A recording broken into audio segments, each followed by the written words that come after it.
This is the mop-up for September 27th, 2023.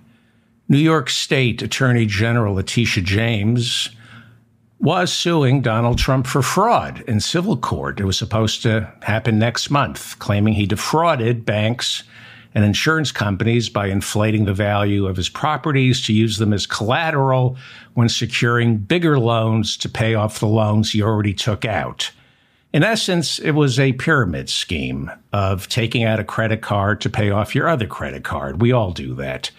And she also accused Trump of devaluing the very same properties when it came time to paying his taxes. That's the Trump con. Inflate the value of your properties so banks will lend you money, then deflate the value of the very same properties when it comes time to paying your taxes. New York State Attorney General James was seeking $250 million in fines, and she wanted Trump and his two imbecile sons banned from ever doing business again in New York State. The trial was supposed to start on October 2nd. There was not going to be a jury. It was going to be Judge Arthur Engoron ruling thumbs up or thumbs down. So before the trial began, there was a pre-trial, and Attorney General Letitia James asked the judge, why don't you take a look at Donald Trump's books? And Attorney General Letitia James told the judge that when she filed the lawsuit initially last September, she had no idea how wildly Trump and his moronic sons had inflated the values of their properties. She told the judge that until the discovery phase of the trial began earlier this year, she needed a chance to go over the books, and that's what the discovery phase of the trial provided. She said once she went over the Trump Organization's books, she was staggered. That's the word she used, staggered, to discover that he was tacking on anywhere between $1.5 billion to $3 billion of non-existent wealth each year, starting in 2011, going all the way up until 2021. The New York State Attorney General, Letitia James, told the judge that Trump's books were so incredibly inflated that a trial would be a waste of everyone's time since his criminality is beyond dispute. She also said she would be asking for more than $250 million, more than the $250 she initially called for. She then asked for what is called a summary judgment. And a summary judgment means, I think I sort of understand, it's no trial, no jury. The judge goes over the books and goes, are you effing kidding me? Guilty. Now go appeal, but you're guilty. And that is exactly what New York State Attorney General Letitia James got on Tuesday. She got exactly what she wanted. Judge Engoron, in a summary judgment on Tuesday, ruled that Donald Trump clearly and repeatedly misrepresented his wealth to banks and insurance companies. The judge lowballed, and he said that Trump overstated his net worth by as much as $2.2 billion. He's being generous. According to Letitia James, it might have been as much as $10 billion that he lied about. The judge wrote, quote, the documents here clearly contain fraudulent valuations that defendants used in business. Okay, wait, it gets a lot worse for Trump, better for us.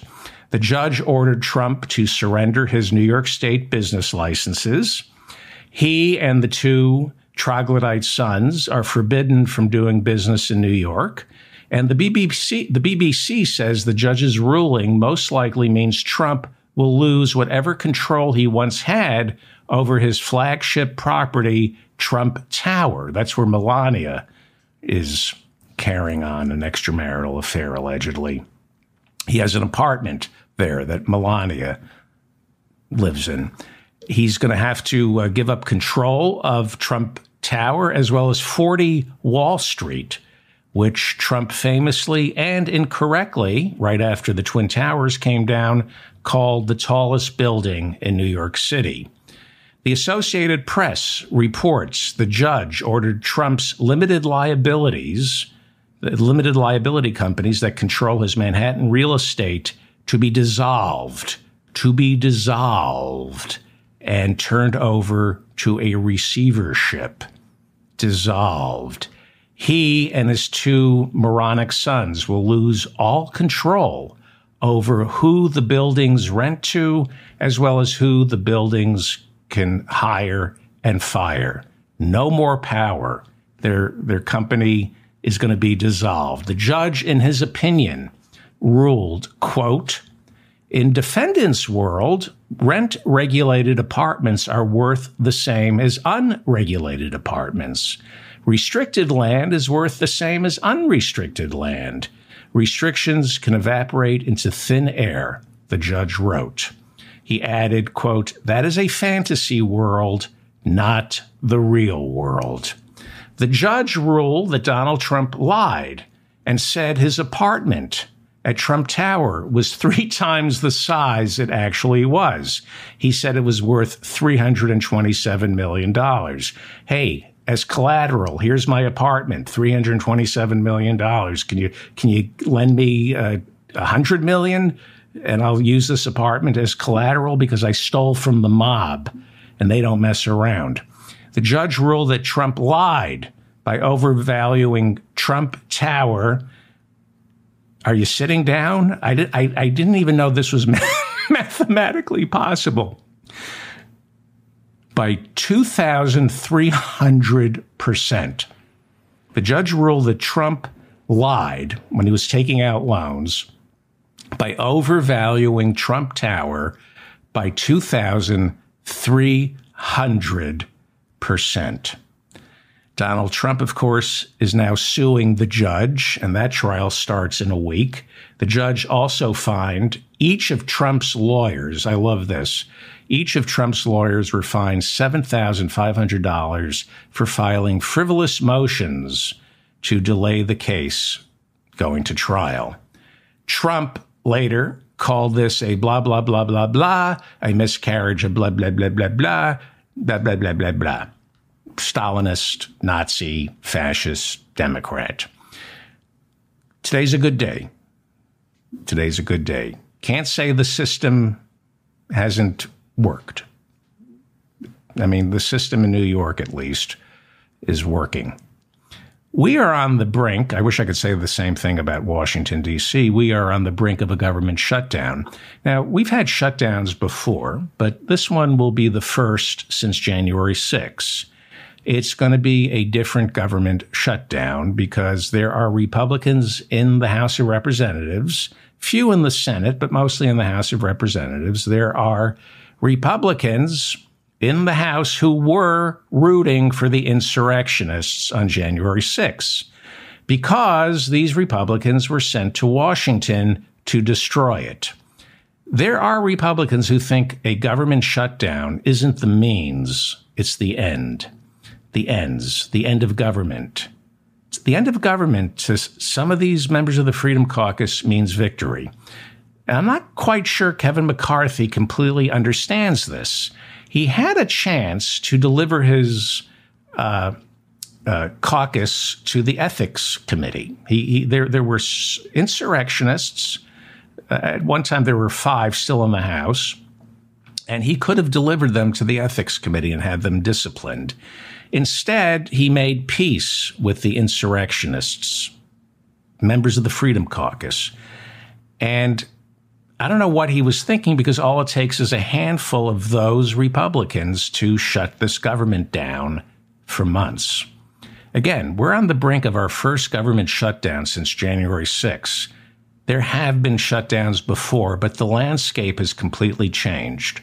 Republicans are a different party. This is a post-January 6th Republican Party where Republicans are as angry and as dangerous as they were on January 6th, probably more so. So I'm a little worried about these radicals on the right, because once this government shuts down, and it looks like it's going to shut down at 12:01 a.m. Sunday morning, it's going to be a lot harder this time, I think, to open it back up. Since Biden took office, we framed this as a battle for our democracy. But there are Republicans who have leapfrogged way past that fight and are instead striking at the very heart of the entire system, our government. They want to dismantle and destroy it. January 6, I fear, was Act 1. The next shutdown might be Act 2, and I don't know what that's going to look like. I'm a little worried. The government's new fiscal year begins on October 1st. In other words, the 2024 budget starts on the 2024 budget starts at 12:01 a.m. Sunday morning. Now, without a 2024 budget passed by Congress and then signed by the president, there is no authorization for our Treasury Department to disperse the funding our government needs to keep running, right? It's just that simple. There's no way Congress, the House, and then the Senate is ever going to pass the entire 2024 budget by Saturday. So they need to pass a temporary funding bill, a stopgap measure, a continuing resolution, if you will, to authorize the Treasury to appropriate all the money necessary to keep the government running for, let's say, 30 more days. But this continuing resolution is not coming out of the House. McCarthy cannot do it. So this is where it stands early Wednesday morning. There is absolutely no way the 2024 budget will ever be ready by Saturday. It's impossible. And it looks like there's probably no way a continuing resolution to keep the government running for 30 or more days. There's no way that's going to be ready by Saturday. It means the Treasury Department will soon lack the authority to disperse funds to all our government agencies, which means it all pretty much shuts down. And that's precisely what Matt Gaetz, Marjorie Taylor Greene, Chip Roy, Andy Biggs, Scott Perry, and Lord knows how many other MAGA Republicans in the House of Representatives, that's what they want. They also, some of them wanted pardons from Donald Trump after January 6. They now want to shut the government down. On January 7th, they wanted pardons from Donald Trump for wanting to burn the House down. Because, politically speaking, in all fairness, that's what they came to Washington for, to destroy it. They're small government conservatives. So let's focus first on October 1st. We have two tracks here. I hope I can help myself and you understand what we're going to try to understand in the following days. And I bring this up because I honestly do believe that this shutdown is more dangerous than the other shutdowns before. So there are two tracks that you need to pay attention to. And I hope this helps a little. It's confusing. They want it to be confusing. This is basically civics. How we spend our money, how our government spends our money is civics. They don't teach this anymore, but how the government spends our money defines who we are as a people. So there are two tracks that Kevin McCarthy is going down. Track one is the 2024 budget, the whole enchilada. There isn't one, and there won't be one by October 1st. And that's why there's track two, a temporary budget, a 30-day, possibly 90-day budget, or a continuing resolution, or a CR to keep the government funded starting on October 1st, so it all doesn't shut down and people can get food stamps and they can get welfare, all the things MAGA Republicans don't want to disperse. They rather see the government shut down than people get their welfare and their food stamps, or whatever they call it these days. Kevin McCarthy foolishly is staying on track one. He's still trying to get the 2024 budget passed because he's in denial about track two being the continuing resolution, which he's never going to get. So he cannot get a continuing resolution passed. I hope I'm wrong, but I don't see how, given that he's dealing with wrecking balls from the Freedom Caucus. And I don't think he understands that he can't put anything in front of them that they will accept. They want the government shut down. And if somehow they did accept whatever McCarthy put in front of them, there's no way the democratically controlled Senate under Democrat Chuck Schumer would ever accept it. And that means government shutdown. And again, I don't mean to be an alarmist here, but this would be our first government shutdown after January 6th. And I don't know when this shutdown ends.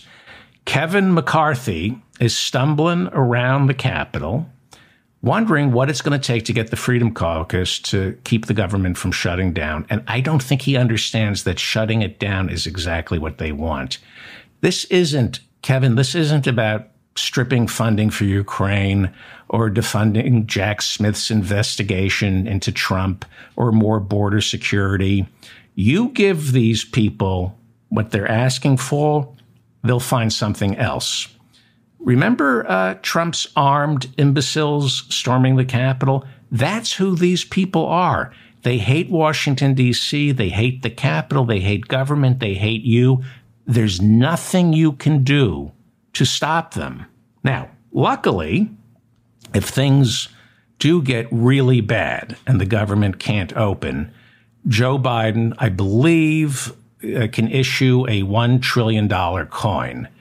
And there are other things that can be done. You can actually sue. You can take it to the Supreme Court. You can take these, but who knows what the Supreme Court would rule on a government shutdown. There are things that eventually could be done to get the government back up. But I don't think some of us quite grasp how dangerous these people are.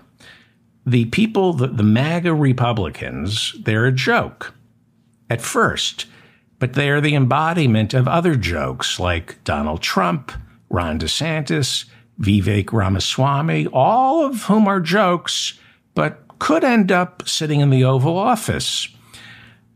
These MAGA Republicans, they're in the House of Representatives, and they want to burn it down while they're inside. And so this is an important week. It might be our last week of a federal government for a long, long time. Maybe a month, maybe 2 months, maybe 3, maybe not, until the Iowa caucuses in January. I'm being a bit of an alarmist and a pessimist. I have some optimistic news as well, but we better be prepared for this. So again, there are two tracks that McCarthy is pursuing. Track one, he's still, like a fool, is pursuing the 2024 budget, trying to pass 12 appropriations bills that make up the entire 2024 budget. The budget has been severed. I think in 1974 they did that. They severed the budget into 12 separate appropriations bills. This is what he's doing this week. Busy work. He's trying to look like he's doing the people's business, but he's not. So far, the House, to Kevin McCarthy's credit, has been able to pass the Military Construction and Veteran Affairs Appropriations Bill. That's one of the 12. And it's not the Pentagon spending bill. It's the Military Construction and Veterans Affairs Appropriations Bill. The military gets 2 separate appropriations bills. And they want to increase spending by 4.8%. on that appropriations bill that left committee, and I believe it passed what is called a procedural vote in the House, and it hasn't gone to the Senate. But it does mean sort of kind of that Kevin McCarthy has been able to pass 1 out of the 12 appropriations bills to fund the 2024 budget. Only 11 more to go. And it's only Wednesday morning. You got till late Saturday. You know, again, even if he could get, it's impossible to get 11 more appropriations bills passed. Even if he did, the Democrats in the Senate would reject it. On Tuesday, McCarthy did succeed in moving 4 more appropriations bills along. Didn't get them passed, but he got them through rules committees and got some possibilities for votes on procedures. These 4 bills, these 4 appropriations bills, there's the bill that funds Homeland Security. That's a massive agency that includes, among other things, FEMA, border enforcement, the monsters from ICE, the Secret Service, Immigration, and the Coast Guard.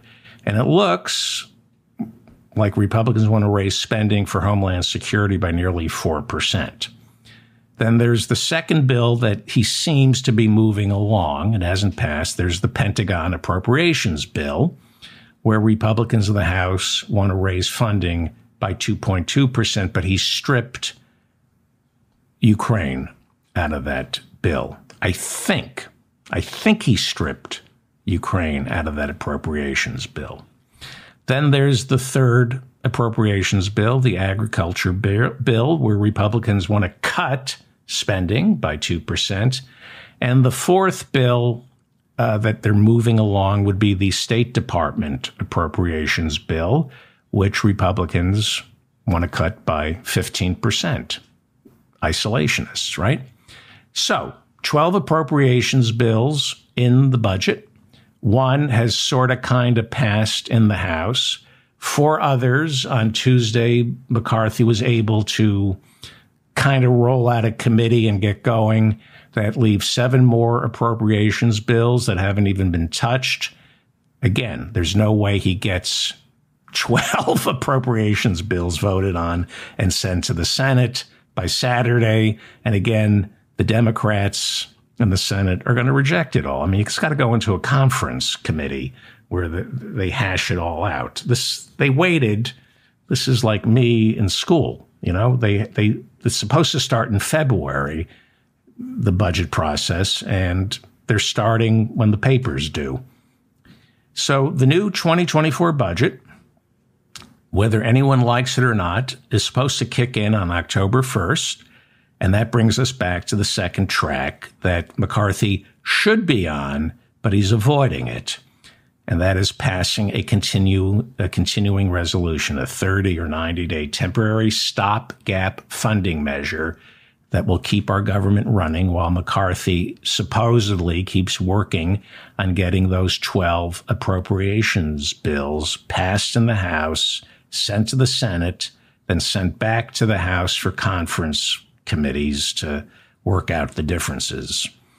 One of the reasons, and I'm being a little repetitive here because I don't really understand it, and I've had it explained to me by people who I really respect, and I hate the fact that I don't completely understand it. One of the reasons this is so hard to follow is Congress right now is purposely confusing these two tracks.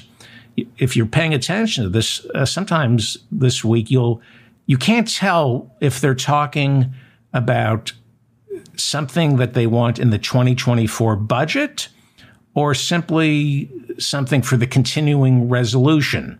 They don't clarify because they're playing politics. So sometimes the Democrats accuse the Republicans of wanting something really draconian in the continuing resolution, but they don't want it in the 2024 budget. But that is the fight in the House. It's not a fight in the House where it's Democrats versus Republicans. It's a fight where it's Republicans versus Republicans, and Democrats want that. It's triangulation, right? Henry Kissinger wanted China fighting with Russia. Hakeem Jeffries, the House Minority Leader, Democrat, wants Kevin McCarthy fighting with the Freedom Caucus. Divide and conquer. Get 12 appropriations bills that make up the 2024 budget passed in the House and send it to the Senate by Saturday. Not going to happen. Not going to happen. So pass a continuing resolution to keep the government running after October 1st. Not going to happen. Not going to happen. And the Democrats, I'm going to talk about some uncomfortable truths about the Democrats here. What they need to confront is the brutal reality that the Freedom Caucus, the Democrats need to acknowledge that these are the same people who stormed the Capitol basically on January 6th. And this might be more important than playing politics. I don't know enough about this, okay? But as an American citizen, I believe that Hakeem Jeffries should be offering Kevin McCarthy a lifeline. And I'll talk about Chuck Schumer's continuing resolution that looks like it's going to get passed. There is a possible lifeline that I think Hakeem Jeffries should offer Kevin McCarthy in the House to help him out, as detestable as he is, to totally defang the Freedom Caucus. It'll help our democracy. Because these people are there on a mission to destroy everything and humiliate Kevin McCarthy. And the Democrats, I think, are being short-sighted. They think they're looking at flipping the House a year from now. Well, there may not be a House a year from now. They're playing this like they're smart. You know, Democrats are painting McCarthy and Republicans is unable to govern. Yeah, but they don't want to govern. They want to destroy the government. So right now, this is dangerous. This is brinksmanship. This is post-January 6th brinksmanship on the part of the Democrats. They're gambling on a shutdown. They're wagering that the American people will blame Republicans, and they'll also blame Donald Trump, who has repeatedly demanded publicly that McCarthy shut the government down until Jack Smith's investigations into his wrongdoings are defunded. Now, Democrats in the Senate, like Majority Leader Chuck Schumer, have put forth their own continuing resolution. And it moved ahead Tuesday night. And it looks like it will pass in the Senate and then get sent down to the House. Senate Republican Minority Leader Mitch McConnell doesn't want a shutdown. So he's working with Senate Majority Leader Democrat Chuck Schumer. And the continuing resolution that Schumer and McConnell will most likely pass funds the government until November 17th. Now, there are several rounds of votes in the Senate before their continuing resolution actually passes. They vote on procedural issues, but it gives Schumer, as Senate Majority Leader, a leading indicator of whether or not the bill will actually pass in its final form.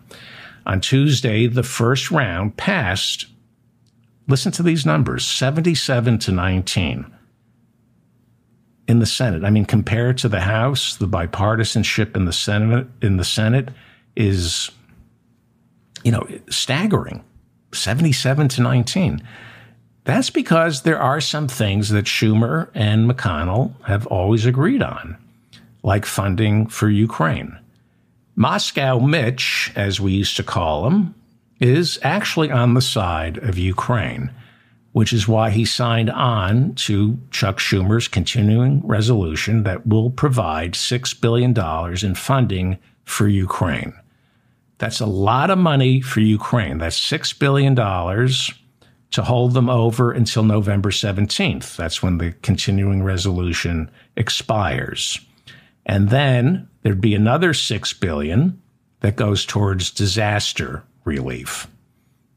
So Schumer is selling this highly unusual continuing resolution. It's originating in the Senate, and some people I've read and I've been told that spending bills can only emanate from the House of Representatives. But some people don't believe that. Apparently Chuck Schumer doesn't. Schumer is selling this continuing resolution, insisting that spending until November 17th stays exactly at last year's levels until we have a new budget, right? Between now and November 17th, no new spending.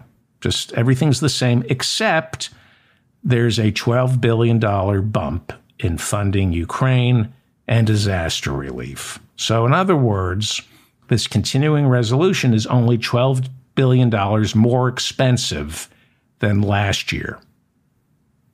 So it will pass in the Senate. I'm almost certain, again, I don't know enough about this. I know that Senator Rand Paul hates the giving money to Ukraine, and I don't know whether or not he voted for or against the continuing resolution. There were 17 people who voted in the Senate against it. I'm going to assume that was Rand Paul. I don't think he can filibuster. I'm almost certain that spending bills in the Senate cannot be filibustered. So you only need 51 votes. And what was it? I mean, it was just mind-boggling, 77-19. I mean, that's a filibuster-proof majority, even if they can filibuster. So the question is now, and this is where it gets interesting. I mean, it may be the end of our democracy and our government, but, you know, it's kind of interesting. McCarthy, the question is, he can't get a continuing resolution out of the House. It looks like Schumer and McConnell can get a continuing resolution out of the Senate. Now the question is, it goes down to the House. Is McCarthy willing to bring it to a vote? If he brings it to a vote, it could probably pass, but it would be ugly. Very, very ugly. It is conceivable. It is conceivable that House Minority Leader, Democrat Hakeem Jeffries, will work with Speaker McCarthy. I can't imagine this because it would only be for the good of our country and not the Democratic Party. But I'm going to assume this is what McConnell and Schumer are urging, that after they pass the continuing resolution and they send it down to the House, I would assume they're pushing House Minority Leader Hakeem Jeffries to start working with Speaker McCarthy, maybe say something along the lines like, in order for the continuing resolution to pass, we need 218 votes. We need 218 votes. Kevin, you have 222. I have 213. Now, you don't have 222 because you have the Freedom Caucus. So you don't have the 218 votes. I might have a couple for you. I can find some votes for you. And they can pass it in the House, shutdown averted.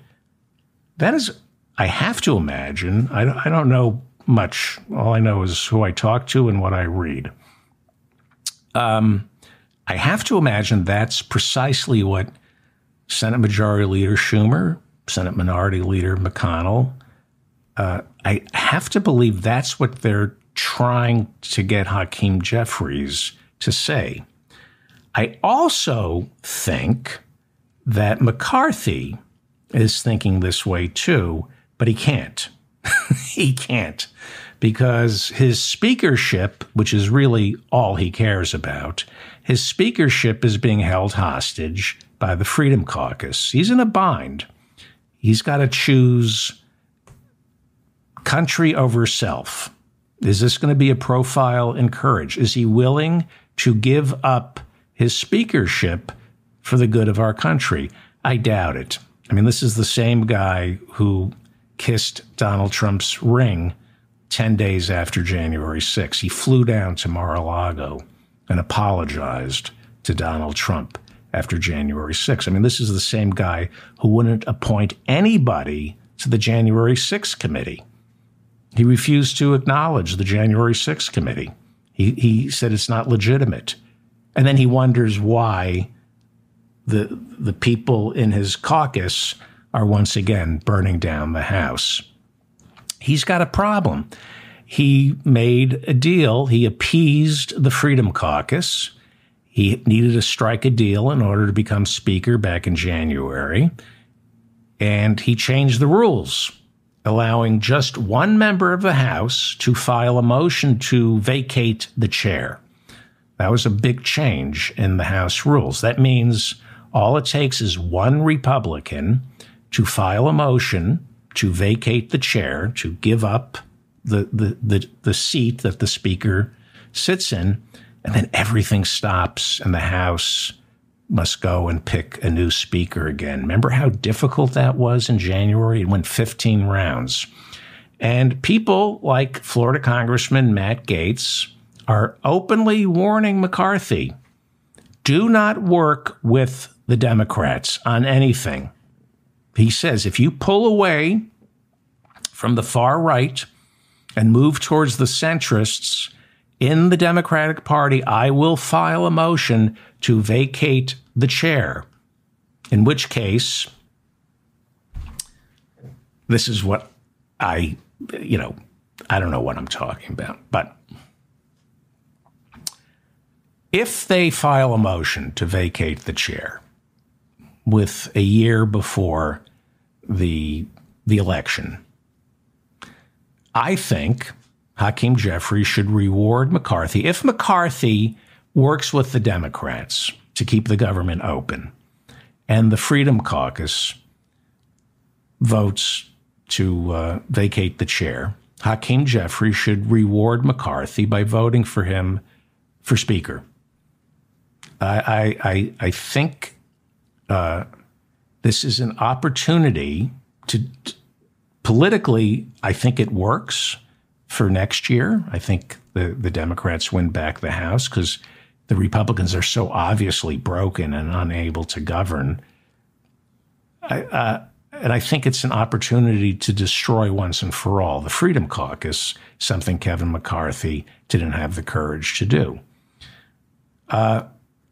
So there's 1 year left in this Congress. We, the Democrats, have the White House. We have the Senate. So temporarily give some love to McCarthy. He doesn't deserve it. Back him as Speaker when they file a motion to vacate the chair. Hakeem, in exchange for passing Chuck Schumer's continuing resolution. And there are ways to control Kevin McCarthy as Speaker now if he's relying and working with the Democrats. Hakeem Jeffries can file a motion to vacate the chair if McCarthy gets too far away from him. This isn't about the Democrats controlling the House today. It's about flipping the House a year from now, once again, by proving Republicans can't govern. It's about flipping the House a year from now. If you don't destroy the Freedom Caucus, there may not be a House. This is how you strip the far-right insurrectionists in the Freedom Caucus of any hold over Kevin McCarthy and our government and the threat to shut it down. One of the reasons the Freedom Caucus has so much power is because there's simply no way Democrats in the House will ever vote in favor of anything that comes from Kevin McCarthy, generally speaking. Again, so what happens if McCarthy does what he probably is going to do, and that is refuse to bring Schumer and McConnell's continuing resolution to a vote in the House? I think he is not going to do the right thing. I'm not so sure Hakeem Jeffries is going to do the right thing. I don't know anything about Hakeem Jeffries. He's new. But I can't imagine Democrats and Republicans working together. I can't imagine Democrats wanting to save McCarthy speakership. But I don't know what the alternative to that is. And I don't know how I would feel about it because I detest Kevin McCarthy. So what happens, what's going to happen, I think, is you're going to see a continuing resolution passed in the Senate maybe tomorrow night and get sent down to the House. And I suspect Kevin McCarthy is not going to release it. The Speaker is the one who determines what bills are voted on, unless there's a discharge petition.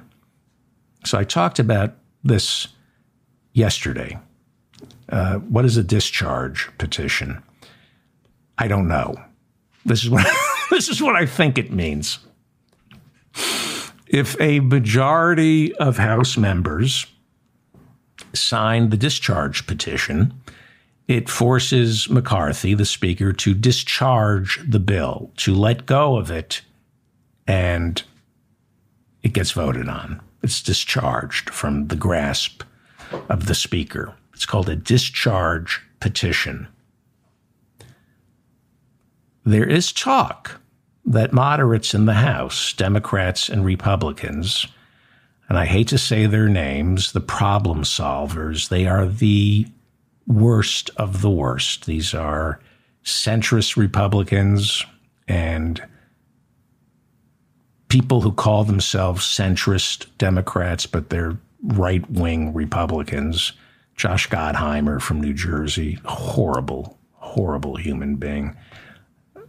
He thinks he's a problem solver. He is the problem in the Democratic Party. But they're trying to step up right now, get this discharge petition signed in the House, overstep and humiliate Kevin McCarthy.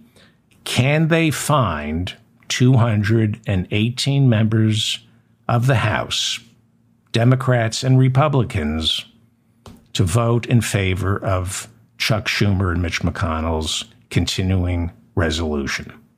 Can they do that? That will be some of the drama I suspect we will be seeing. And it would be mind-boggling. I'm being hopeful. The idea of Democrats and Republicans ever coming together for the good of our country. That stuff used to happen.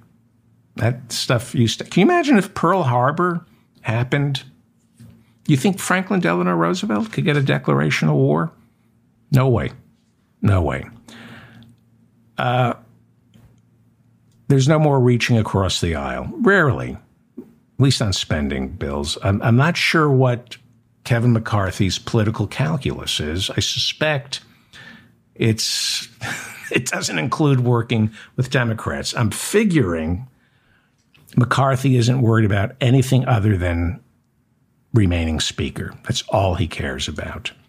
I suspect he figures the budget deal will be negotiated with the Freedom Caucus while he's going another 15 or 30 rounds trying to get reelected as Speaker. I think that's what he's figuring. I'll negotiate the budget with the Freedom Caucus while I'm fighting for my job once again. Unless McCarthy brings Schumer's continuing resolution to a vote, we're looking at a government shutdown. Then we're looking at no Speaker of the House. We're looking at a government shutdown and 30, maybe 100 rounds of voting in the House for a new speaker. It'll seem scary. It'll be good for Biden. It could be good for Democrats, the same way January 6 was good for Biden and the Democrats. It showed who the Republicans really are. The problem is half the voters in this country saw who the Republicans really are and liked what they see. This is the problem. It's post-January 6. And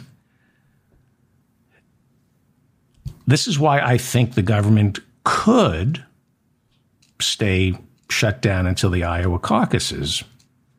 I'm catastrophizing here. I'm just throwing this out there. I don't think this is going to happen. The problem is, if McCarthy goes this route, 100 rounds for Speaker, he probably wins again. Steve Scalise is second in line. Maybe Elaine Stefanik, maybe. But any budget deal that he strikes, or any budget deal that Stefanik or Scalise strikes to win the speakership, is still going to be rejected in the Senate. And the government's going to stay shut down. So what is going to happen? I don't mean to get your heart pounding. Unless McCarthy works with Democrats, and unless Democrats promise to vote for him for Speaker after the far right files a motion to vacate the chair, it is not inconceivable that the government will shut down October 1st, and that will be it. It is conceivable, or at least that will be it for the year. Hear me out here. Again, I'm catastrophizing. It is conceivable that in this post-January 6th landscape, this will be the longest government shutdown in American history. It will be a tragedy. You could do the right thing and work together just to destroy the Freedom Caucus, okay? I mean, I think from what little I've read of Chuck Schumer's continuing resolution, it's perfectly reasonable. It's the same bill you passed last year with an additional $12 billion for disaster relief in Ukraine. Pass that. How can you not pass that? How can you not work together? How can Democrats and Republicans in the House not work together to pass that? It's an opportunity for greatness on the part of Hakeem Jeffries and Speaker McCarthy. And it would blow the whole dialectic up. It would change how Congress does business. It's never going to happen. But the alternative to that is terrifying. Months of no government is conceivable because that is exactly what the far-right Republicans want. No government. No government. The Heritage Foundation is a right-wing fossil fuel-funded think tank, and they've unveiled a project called 2025. They released it in January of this year. It outlines a plan for Donald Trump's first 100 days back in the Oval Office, or any Republican, but mostly for Donald Trump. It's a 100-day plan for Donald Trump to get back into the Oval Office and hit the ground running in January of 2025. And it's a 100-day plan to pretty much make a government shutdown permanent. I'm not being an alarmist here. It's called Project 2025. It's from the Heritage Foundation. It calls for the dismantling of all our regulatory and administrative offices in Washington, D.C. They're all inside the executive branch. So through executive order, Donald Trump could, with the stroke of a pen, start dismantling the administrative state while concentrating more and more power inside the Oval Office. That is the plan. You know, they always say, read Mein Kampf. Hitler told you exactly what he was going to do. Read Project 2025 from the Heritage Foundation. They're telling us exactly what they want to do. They want to shut down the federal government, essentially, all the agencies, education, energy, EPA. There's even talk of, streamlining the Justice Department and putting all the power into the Oval Office. So when Vivek Ramaswamy said he's going to fire 75% of the federal workforce, he didn't pick that number out of thin air.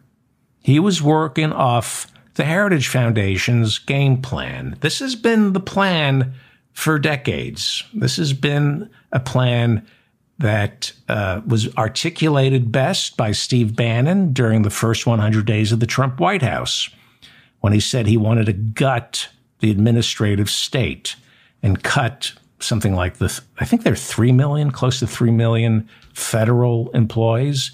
He said, we want to gut the administrative state and pare it down to the same size it was before Franklin Roosevelt's New Deal. But now that isn't deep enough. The plan now is to cut the federal government so deep it's the same size it was when Woodrow Wilson took office in 1915? I think it was 1915. I think it was 1915, where the American population was, I don't know, it was definitely below 100 million back then. Today it's, 350 million, 320 million. We need more, not fewer, federal employees.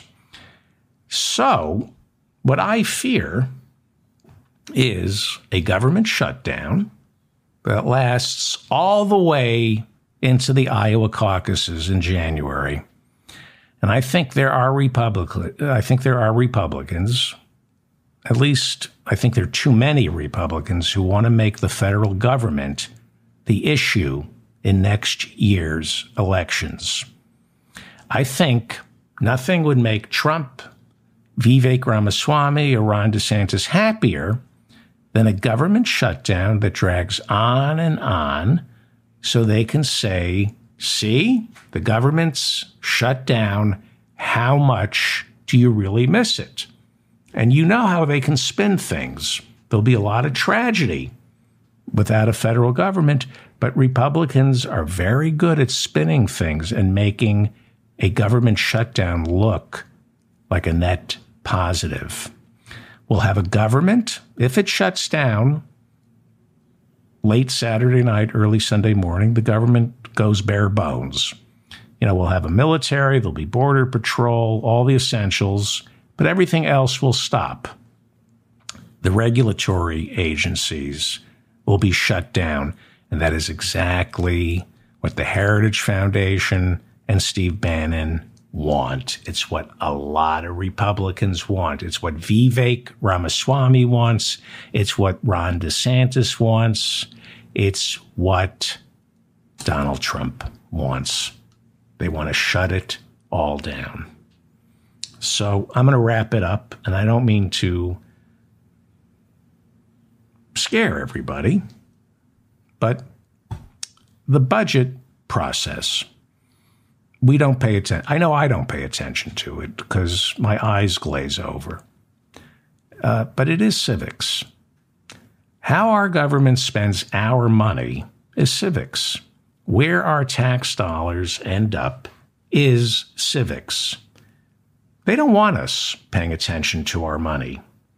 Instead, they distract us with cultural issues that the government has no place sticking its beak into, like abortion, critical race theory, or gender-affirming care.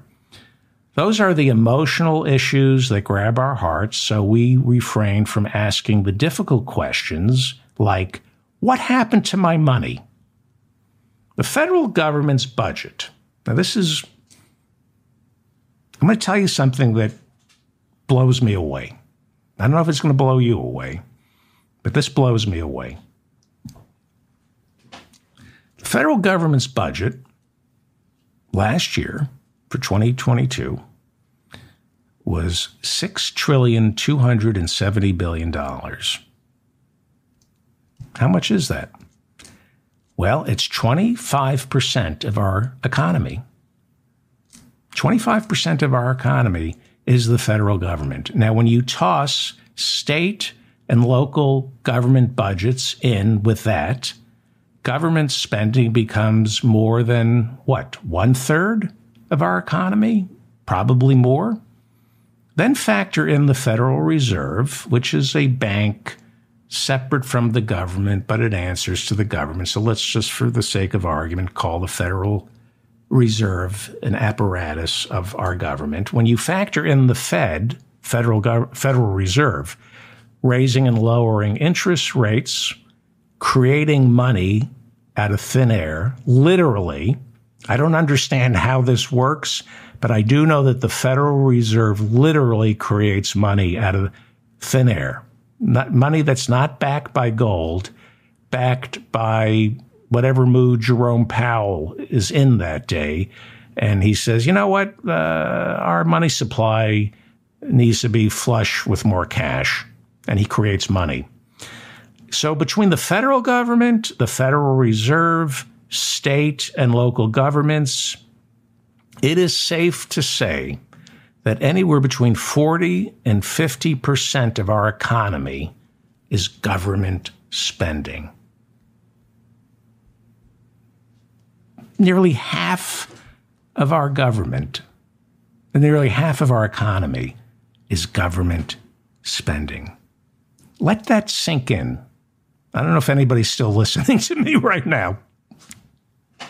I went down a rabbit hole today. But half of our economy is what the government spends. Or to put it another way, half of our economy is state spending. Half our economy is what the state spends. I hate to break it to you, but we have a state-run economy. The only reason we don't call this socialism is because nobody cares about the workers or the poor. Now, you've heard of the term socialism for the rich. And that's what they say. They say our economy is socialism for the rich. And, well, maybe. It starts with the budget process. And right now, right before your eyes, there's a battle royale on C-SPAN. Everybody's working for a slice of the $6.27 trillion pie that Congress is slicing up for 2024. And you and I, not only we don't get a seat at the table, they won't even hand us a dustbin to get on all fours to gather up the crumbs. Our state-run economy is anything but a worker's paradise. This is a state-run economy that benefits the rich, the powerful, the police, and the military. That's not socialism for the rich. That's fascism. People like to say, oh, only the rich benefit from government spending. That's socialism for the rich. No, it's fascism. The federal government spent $6.27 trillion last year, but it wasn't spent on you and me. Little, not enough. Instead, they make us fight over things that have nothing to do with money. But this is your money. Someone in Washington, D.C. is spending your money. Somebody on Wall Street, Amazon, Microsoft is getting your money, and it's not you. And that is why they make it impossible for us to understand the budget process. They make it impossible for us to understand the budget process for the same reason they make it impossible for us to understand the terms of service on our credit card agreements. Just hand over the money and shut up. I really wish I could understand all this. I don't. I try. I really wish I understood our tax code, because I think that's where real social change is made. And I wish I understood how we arrive at a budget.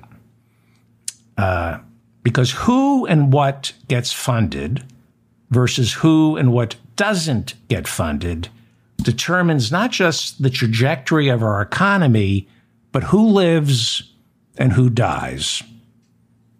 For example, in yesterday's Washington Post, they reported that in an attempt to please the far right, Speaker Kevin McCarthy has agreed to cutting housing subsidies for low-income families by 33%, while, as you all know, rent is heading in the opposite direction, right? They're going to cut low-income subsidies for rent by 33%. Rent is going up by 33%, and half of everybody who rents in America lives at or below the poverty line. McCarthy has agreed to cut home heating assistance for low-income families by 70%, but luckily it's winter's coming up. Oh, wait, that's bad.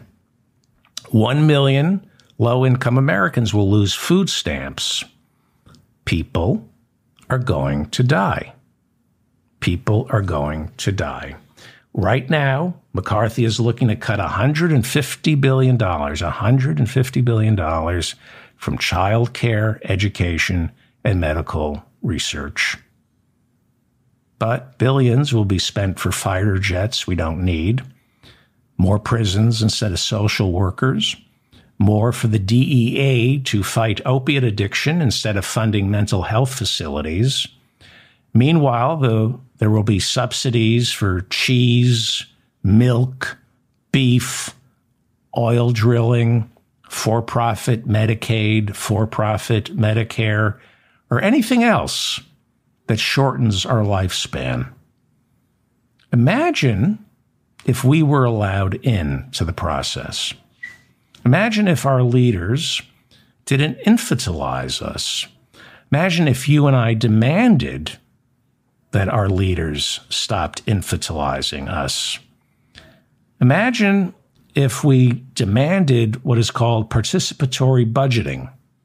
Participatory budgeting, where we have a much bigger say in how our own money is spent. Some cities have participatory budgeting, where the citizens have a much bigger say in how government spending works. In America, it's the lobbyists. The only reason there are like 5,000 lobbyists for each member of Congress is because of government spending. There's Public Citizen, that's Ralph Nader's lobbying group. I mean, there are some good lobbying organizations, but like 90% of lobbyists are there for money, trying to suck off that $7-8 trillion teat that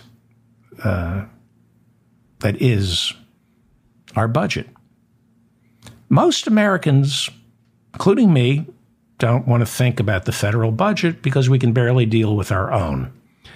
Our system, this American system, keeps most Americans so deep into debt, so financially precarious and confused, the last thing we want to think about is our government's spending, let alone our own. But if nearly half of our economy is what the government spends, maybe we wouldn't have to worry about our money if we focused on our other money. And by our other money, I mean the government's money, which is ours. It is our money. That is our money. And nobody gets to be a billionaire in this country without sucking off the government's $6 or $7 trillion annual teat. Do you know how many billions in government contracts Microsoft, Apple, Elon Musk, Amazon, Jeff Bezos, you know how many billion-dollar contracts with the government these pigs have? You don't get to be a billionaire until you learn two things. Get money from the government and don't pay taxes. Take and don't give anything back. We are spinning our wheels until we demand our slice of that pie. $7 trillion, it's going to be $8 trillion next year, $9 trillion, $10 trillion budgets. Where's our slice of the pie? Free tuition at public universities, Medicare for all, universal child care, free community colleges, student debt relief, unemployment for workers who go on strike, et cetera, et cetera, et cetera. And how do you pay for it? Tax billionaires out of existence. No more government contracts for rich people until they start paying their taxes. Nobody is going to give us this power. We have to take it. And I believe it can all be done peacefully. I believe it takes focus, and I think we need to play the same game that the billionaires are playing. We need to want the same things when it comes to politics. We need to want the same exact things the Republicans and the billionaires want. Money and power. If you're a part of the 99%, you should want what the 1% wants. Money and power. Because that's all the other side understands is money and power. If you're not playing their game, you're losing. You know, before the internet, there were three things that Americans hated to discuss. They were ashamed to discuss: food, sex, and money. Now, on the internet, all you see is food and sex. But we're not really talking about money. We're not being honest about money. We're kind of ashamed to want money. There's shame associated with money, having too much or having too little. It's shameful. Unless the 99% begins to focus on the same exact thing the people who have their knees on our neck are focusing on, we will remain exactly where we are. We need money and power. They say we need to get the money out of politics. I say we need to get the money out of billionaires and into our pockets. That's what I say. Keep the money in politics. Take the money out of the billionaires and put it into our pockets. Or to put it another way, you want my vote? Pay me. I'm David Feldman, reminding you to stay strong and protect the weak.